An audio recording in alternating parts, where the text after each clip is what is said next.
Sports Illustrated's MMA Knockout. Here today with South Philly's own John Cannoli Garbarino.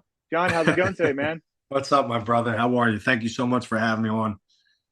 Of course, man, it's a pleasure. Before we get into your next fight in Philly, man, we just have to address what happened at the weigh-ins of your last fight. You threw the cannoli at Apostle Spencer's face. Talk to me a little bit more about that. So going into it, I knew I had to do something to get my name recognized. Obviously, everybody in South Philly knows me, but this was now the world stage.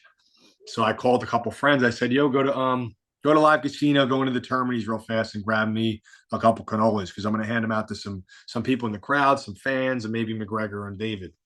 So as I got up there, I wound up handing it to David, my opponent, and Conor McGregor, and a couple other people. And I could have swore he was looking at me goofy, you know. So as he did that, something triggered. I have no idea what even happened. So I slapped the cannoli out of his hand, and he was holding it wrong too. It pissed me off. And I don't know, that definitely triggered him. He charged at me, and then I remember I was getting backed up. I wanted to maintain the distance, and as he was pushing me, like charging forward, I almost fell off the stage. So it was either stop right there and confront whatever's coming at me, or fall back and go back. You know what I mean? So when he got too close to me, I hit him with a hook, and I wound up having the cannoli in my hand. So Johnny Cannoli is now forever Johnny Cannoli. You know what I mean? Is that going to be like a normal thing Terrible. with you going forward? Like, are you going to offer cannolis to your opponents? And do you feel like they're not going to even accept them from you, considering what happened last time? I mean, listen, you never know what's going to happen. You know what I mean? I don't really know. It might be a different type of pastry, like a sfogliatelle or something like that, but I don't know. I mean, it's in our culture. You know what I mean? I'm a very giving person. Us being Italian, when you go to your grandmother's house, your mom's house, you know, you and your friends are always going to eat and you're going to be stuffed. It's almost like an insult if you don't accept the food.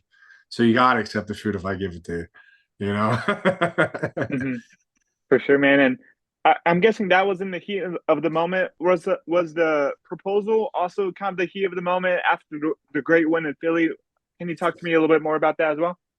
It was more heat of the moment for that, but I did have it planned. I couldn't have did that without any planning. But basically before the fight, I knew I wanted to do it.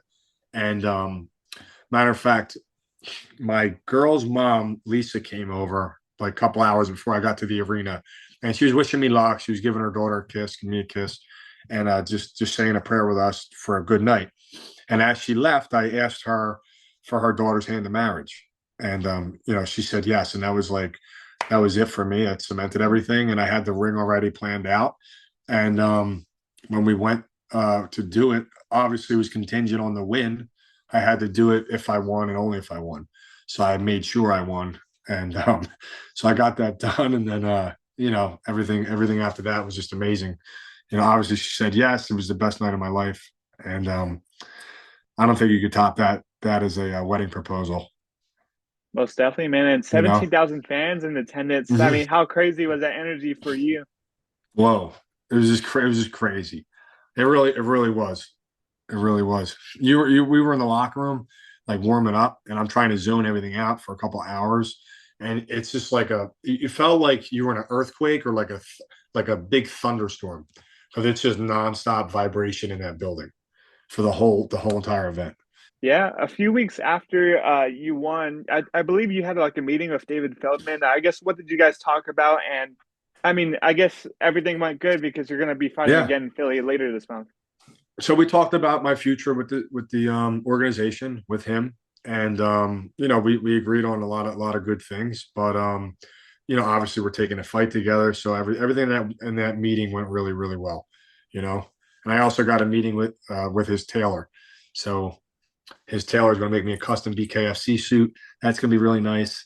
But we went over a couple of things together, and me and David are going to be partners moving forward.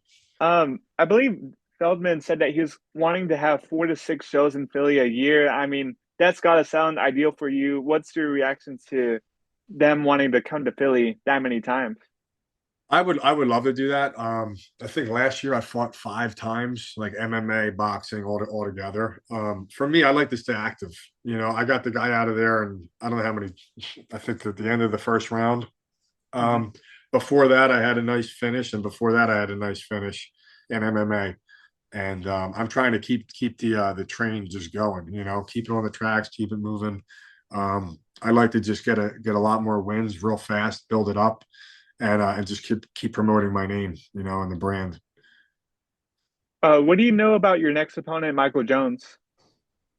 I actually looked at his stats last week. I really looked into him a little bit. I know he's going to throw overhand rights. He's going to try and fight me wild. Just from watching his last film in MMA and boxing. He's a lot shorter than me, which is actually be the shortest opponent I've ever fought since. I mean, I don't know if I got 20 fights now or 18 fights altogether, but I think he's going to be the shortest guy I fight. So it's going to be a little different. I'm going to be punching down when I'm normally punching up. Um, but I mean, it's nothing I can't handle. Mhm. Do you see the fight playing out the same way it did in back in January, or like how do you see this fight playing out? I mean, listen, you get prepared every single time for a long distance fight, and if you have to go and be a tough guy and go punch for punch, that's always there. But we try to do it very smart. I try to finish these guys skillfully and just like a surgeon. You know what I mean? Just like a surgeon, very very precise. And I just want to get in here, cut this guy, and get it done and get out. Worldwide, thank you so much everybody for being my fan, for supporting me for this long. Chisada Sangwe, March 21st. We're going to see a lot of blood that night. I cannot wait to put on a great, amazing show here in South Philadelphia. You don't want to miss it. If you need tickets, there's still a couple tickets left. Let me know. Hit me up directly. And Chris, thank you so much again for having me on, man. It's a pleasure.